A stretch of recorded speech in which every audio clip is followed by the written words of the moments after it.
નમસ્કાર વિદ્યાર્થી મિત્રો, હું હેમંત કુમાર જોશી આપ સૌનું સ્વાગત કરું છું. ધોરણ 10 વિષય ગણિત ચેપ્ટર 15 સંભાવના ભાગ 1. આજે આપણે શીખીશું કે સંભાવના શું છે, સંભાવનાનું સૂત્ર. મિત્રો, સંભાવનાની વ્યાખ્યા આપણે જોઈએ. સંભાવના કોઈ પણ ઘટના ઉદ્ભવે છે તો એ ઉદ્ભવવા માટેના પરિણામોની સંખ્યા, એટલે કે કોઈ પણ ઘટના ઉદ્ભવવા માટેના પરિણામોની સંખ્યા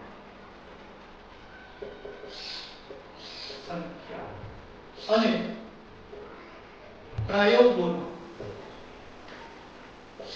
કુલ પરિણામોની સંખ્યા ના ગુણોત્તર સંભાવના P E કહે છે. મિત્રો, એનું સૂત્ર આપણે જો જોઈએ તો સંભાવના P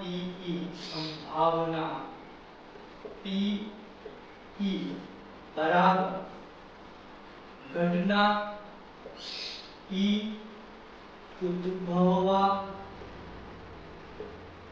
માટેના પરિણામોની સંખ્યા છેદમાં પ્રયોગોના કુલ પરિણામોની સંખ્યા.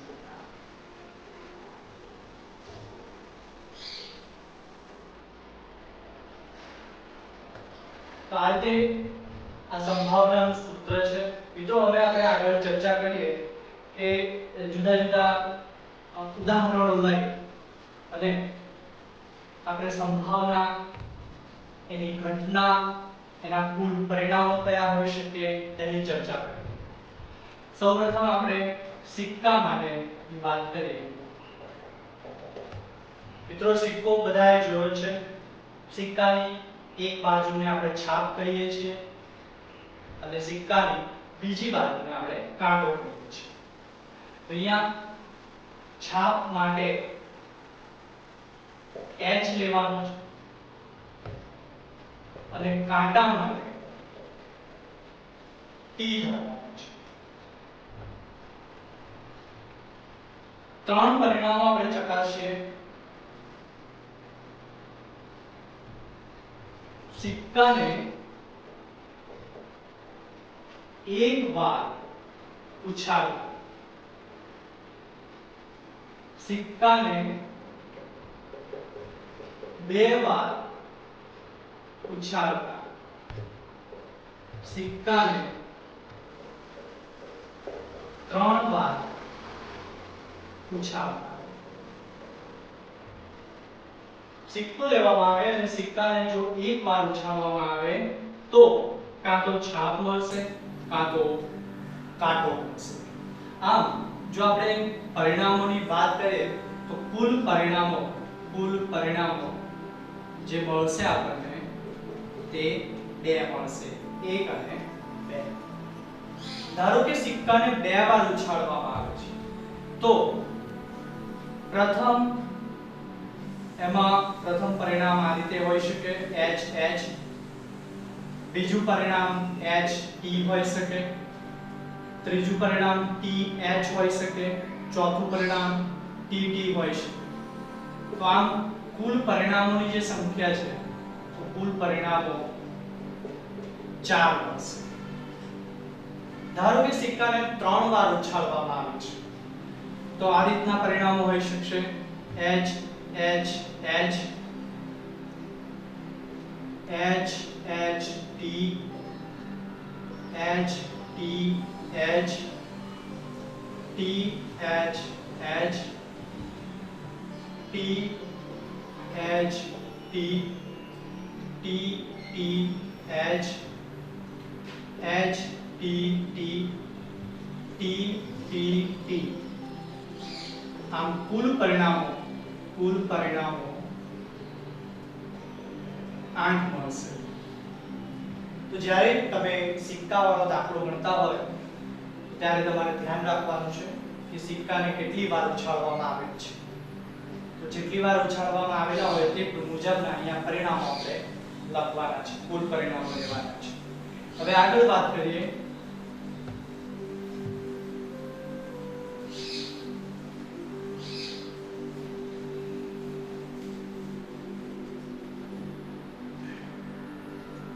સમતોલ પાસો.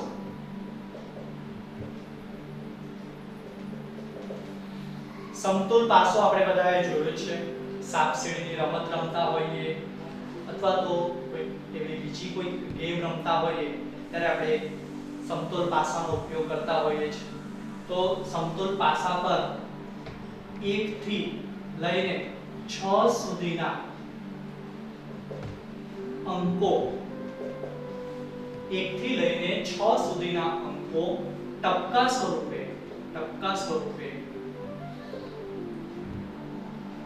દર્શાવેલ હોય છે.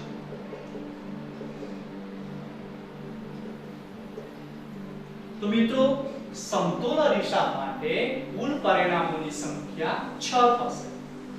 કારણ કે અહીંયા 1 થી લઈને 6 સુધીના અંકોને ટપકા સ્વરૂપે દર્શાવેલા છે માટે. હવે 1 2 3 4 5 અને 6 આમાં જો આપણે યુગ્મ સંખ્યાઓની વાત કરીએ, યુગ્મ એટલે બેકી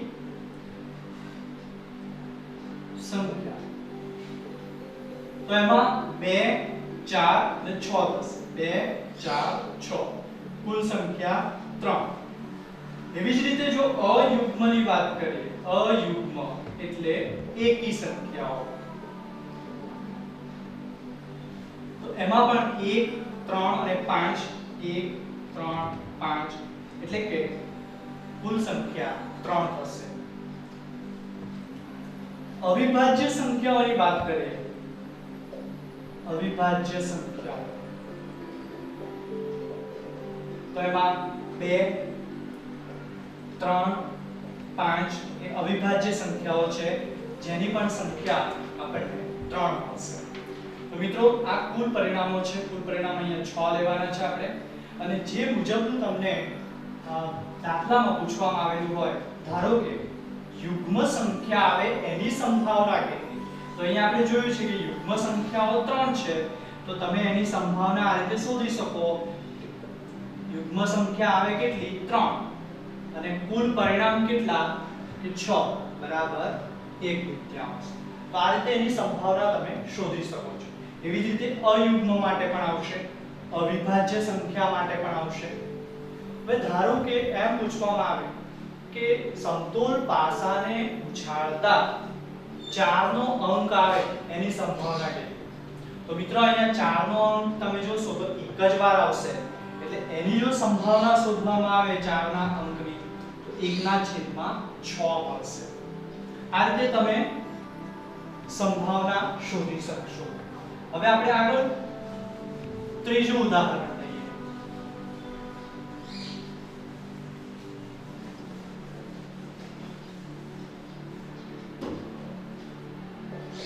પત્તા. પત્તા વિશે પણ આપણે જાણીએ છીએ. પત્તા કેટલીક વખત આપણે રમતા પણ હોઈએ છીએ. મિત્રો અહીંયા કુલ પત્તા ની જે સંખ્યા છે તે છે 52. એટલે કુલ પરિણામોની સંખ્યા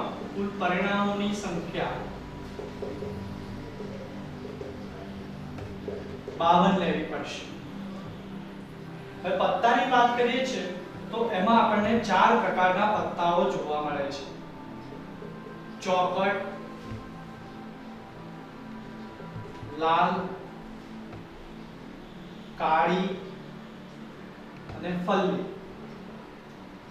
આ રીતે 4 પ્રકારના પત્તાઓ હોય છે. હવે આ જે 2 પ્રકારના પત્તાઓ છે, ચોકટ અને લાલ, તો એ લાલ રંગના છે. આ બંને પત્તાઓ જે છે એ લાલ રંગના હોય છે, એવી જ રીતે આ બંને પત્તાઓ કાળા રંગના હોય છે.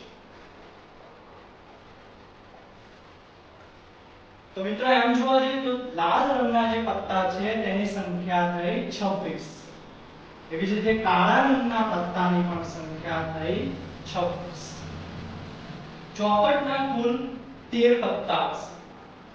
લાલના 13 પત્તા, કાળીના 13 પત્તા, હલ્દીના 13 પત્તા, આમ ટોટલ 52 થશે.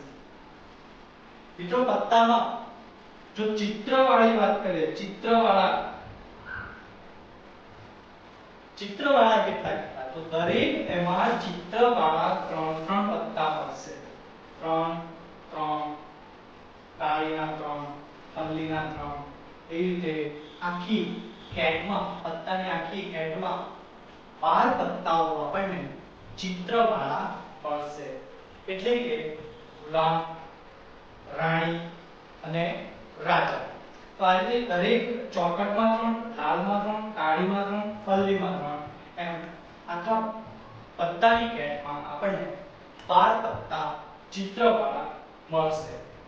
તો મિત્રો આ તમે બેઝિક નોલેજ આટલું યાદ રાખશો તો પત્તાને લગતા દાખલા તમે ગણી શકશો. હવે આગળ વાત કરીએ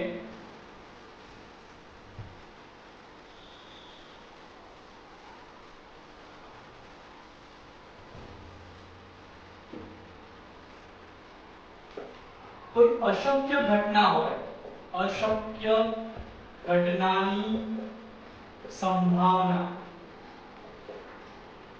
0 મળે.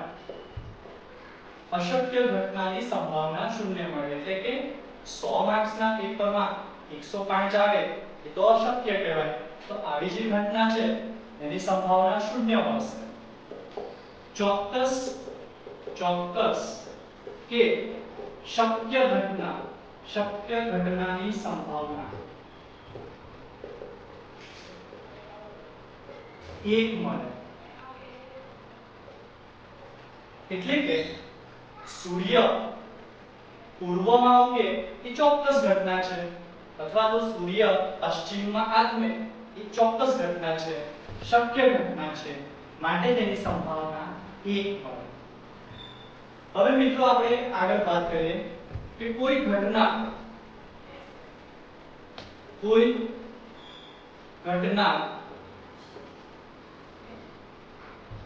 ની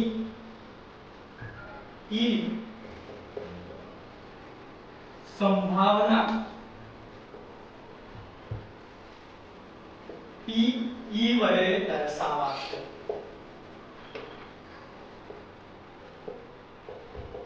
કોઈ પણ ઘટના છે, ધારો કે P નામ આપવામાં આવેલું છે, તો એ ઘટના જે બને છે એની માટેની જે સંભાવના છે તે P વડે દર્શાવવામાં આવે છે. હવે ધારો કે કોઈ ઘટના E બનતી નહીં બનવા માટેની સંભાવના P, આ રીતે E અને એના ઉપર આ રીતે આડી લીટી વડે દર્શાવાય છે. એટલે જો કોઈ ઘટના E જે છે તે બનતી નથી એ દર્શાવવી હોય તો એના માટે P E અને બાર પણ કહીશું E બાર વડે દર્શાવવામાં આવે છે. અને આ બંનેનો સરવાળો એટલે કે PE વત્તા PE બાર બરાબર 1 થશે. તો હવે ઘટના નહીં બનવાની તમારી જો સંભાવના શોધવી હોય તો તમારે આ રીતે સૂત્ર લેવું પડશે. PE બરાબર 1 માઈનસ P ઘટના E જે બને છે તે 1 માંથી હવે બાદ કરવી પડશે. તો આ રીતે તમે બેઝિક નોલેજ યાદ રાખશો, તમે સંભાવનાના દાખલા સરળતાથી ગણી શકશો. Thank you.